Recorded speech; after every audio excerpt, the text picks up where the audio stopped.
ప్రపంచంలోనూ మన దేశంలోనూ కరోనా కేసులు పెరుగుతున్నాయి. ఈ కేసులు పెరుగుతుండడం ప్రజల్లో కూడా కొంత ఆందోళన కనిపిస్తోంది. ఎందుకంటే నేను కరోనా వచ్చినప్పటి నుంచి అనేక వీడియోలు పెడుతూ వచ్చాను. కరోనా ఉధృతంగా ఉన్నప్పుడు ఆ వీడియోలను భారీగా చూస్తారు. మళ్ళీ కరోనా తగ్గిన తర్వాత కరోనా పైన ఏ అప్డేట్ పెట్టినా పెద్దగా చూడరు.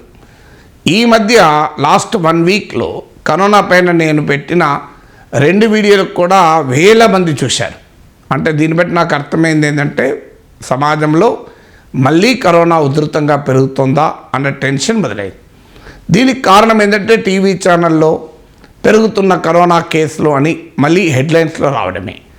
అందువల్ల నిజంగా కరోనా కేసులు ఎంత పెరుగుతున్నాయి, అది ప్రమాదకరంగా పెడుతున్నాయా, దాన్ని నిజంగానే మనం భయపడాలా, ఇది చూడాలి అంటే కాస్తంత వివరాల్లోకి వెళ్ళాలి. సాధారణంగా కరోనా ఉధృతి లేదా తీవ్రతను అర్థం చేసుకోవడానికి 1 case rate, 2 hospitalisation, 3 intensive care unit చేరేవారు, 4 డెత్. ఈ 4 రకాల స్టాటిస్టిక్స్ని చూస్తాం. ఇందులో మనకు హాస్పిటల్లో చేరే సంఖ్య ఏమీ మనకు పెరిగినట్టు కానీ, ఇక ఇంటెన్సివ్ కేర్ యూనిట్ ఆక్సిజన్ అవసరం ఉన్న వాళ్ళ సంగతి అసలే లేదు. డెత్ రేట్ కూడా దాదాపు రోజుకు ఒక్కరు కూడా కరోనాతో చనిపోతున్నట్టు దేశంలో ఎక్కడా డేటా లేదు. కేసులు చూద్దాం. అన్నిటికన్నా ముఖ్యమైనది కేస్ రేట్ అంటారు. కేస్ రేట్ అంటే number of new infections registered on a single day or on in a week. అంటే కొత్తగా రిపోర్ట్ అయిన infections, total number of cases కాదు, కొత్తగా రిపోర్ట్ అయిన ఇన్ఫెక్షన్స్ను కేస్ రేట్ అంటారు. ఇది ఫస్ట్ ఇండికేటర్ కరోనా ఏ స్థాయిలో ఉంది, ఉధృతంగా ఉందా అని. ఇప్పుడు December 21 లేటెస్ట్ డేటా మనకుంది. ఈ వీడియో December 23 చేస్తున్నాం. December 21తో ముగిసిన వారంలో total number of cases new infections report అయినాయి 395, 395. ఇది వీక్ ఎండింగ్ December 21లో ఒక వారంలో 395 కేసులు రిపోర్ట్ అయ్యాయి. అంతకు ముందు వారం అంటే December 14తో ఎండ్ అయిన వీక్లో ఇది 181 కేసులు. December 7తో ఎండ్ అయిన వీక్లో 88 కేసెస్. సో December 7తో ఎండ్ అయిన వీక్లో 88, December 14తో ఎండ్ అయిన వీక్లో 181, December 21తో ఎండ్ అయిన వీక్లో 395.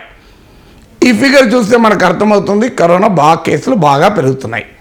88 కేసులు, 181 కేసులు, ఇప్పుడు 395 కేసులు.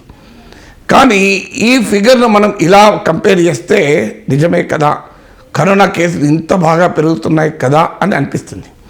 కానీ వాస్తవమైన కంపారిజన్ ఏంటంటే మన గతంలో 3 పెద్ద వేవ్స్ ఉన్నాయి. First wave, second wave, third wave.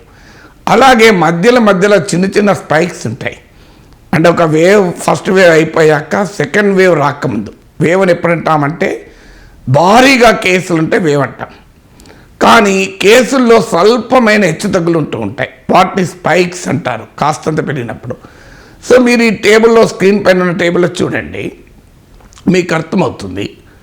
First wave mid September 2020, 2020 సంవత్సరం సెప్టెంబర్ మధ్యలో మీకు 93,000 కేసెస్ పైగా రిపోర్ట్ అయ్యాయి, 93,000 కేసులు. ఇది ఫస్ట్ వేవ్ ఉధృతంగా ఉన్న సమయంలో వీక్లీ ఎవరేజ్ కొత్త ఇన్ఫెక్షన్లు 93,000. ఇక ఎర్లీ మే 2021, ఇది మనందరికీ తెలుసు ఉధృతంగా సెకండ్ వేవ్ వచ్చిన సమయంలో, అప్పుడు 3,91,000 కేసెస్, అబోవ్ 3,91,000 కేసుల కన్నా పైచిలకు వచ్చాయి. ఇది ఎర్లీ మే 2021 సెకండ్ వేవ్. తర్వాత థర్డ్ వేవ్ ఉధృతంగా ఉన్నది జనవరి చివర, మీకు భారీగా కేసులు నమోదైనవి, మనకు 3,12,000 కేసెస్.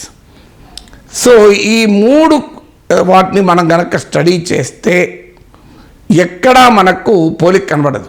93,000 ఫస్ట్ వేవ్ పీక్, ఒక weekly new infections. Second wave peak 3,91,000. Third wave peak 3,12,000.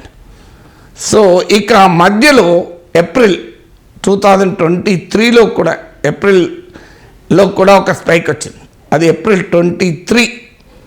ఈ స్పైక్లో వీక్లో ఎండ్ కేసులు మీరు చూడండి 10,671 కేసెస్ ఉంటాయి.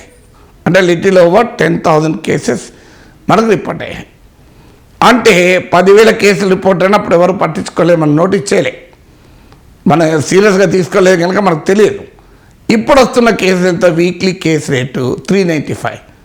సో ఒక స్పైక్ అప్పుడు మాత్రమే 10,000 కేసుల పైన రిపోర్ట్ అయ్యాయి. అందువల్ల వరి కావాల్సిన అవసరమే లేదు. కేసులు పెరుగుతున్న మాట నిజం, కానీ మళ్ళీ ఏదో ఫస్ట్ వేవ్ లాగానో, సెకండ్ వేవ్ లాగానో, థర్డ్ వేవ్ లాగానో వచ్చేస్తుంది, ఫోర్త్ వేవ్ అని ఇప్పటికే ఎర్లీ స్పెక్యులేషన్ వద్దు. జాగ్రత్తలు తీసుకోండి. Early speculation, early rumour mongering మాత్రం వద్దు.